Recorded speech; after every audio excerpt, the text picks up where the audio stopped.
लेकिन आज आगे है, शांतनु आगे है, धोनी आगे है, बाबू मन आगे है और हमन एकर मन के संग में कदम से कदम मिला के चलबो। सिनेमा सुपर डुपर हिट हुई, सिल्वर जुबली का की हुई और न केवल छत्तीसगढ़ में बल्कि पूरा देश में सिनेमा चली, अन्य अन्य भाषा में भी चली और ये सुपर डुपर हिट हुई। मैं छत्तीसगढ़ महतारी और बूढ़ा देव से ये पहलगी करत हूँ कि मोर छत्तीसगढ़िया कलाकार मन हर हाल में आगू बढ़े और वो सबले बड़े जो इनाम होते हैं सिनेमा जगत के, वो इनाम हेमंत झोंकाए और काय अवार्ड हो,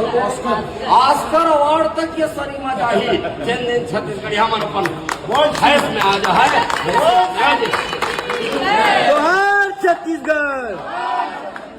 और आपके चैनल के माध्यम से सबो जन छत्तीसगढ़िया भाई बहिनी है, देखो मन से पांव पर के आग्रह करत हूँ, निवेदन करत हूँ। आज ये नोनी बाबू मन कलाकारी के क्षेत्र में काल तू हर नोनी बाबू मन कलाकारी क्षेत्र में आई, अरे अपन अपन घर ले एक बोतल दारू कम पियाओ, एक दिन कुकरा बोकरा कम खाओ,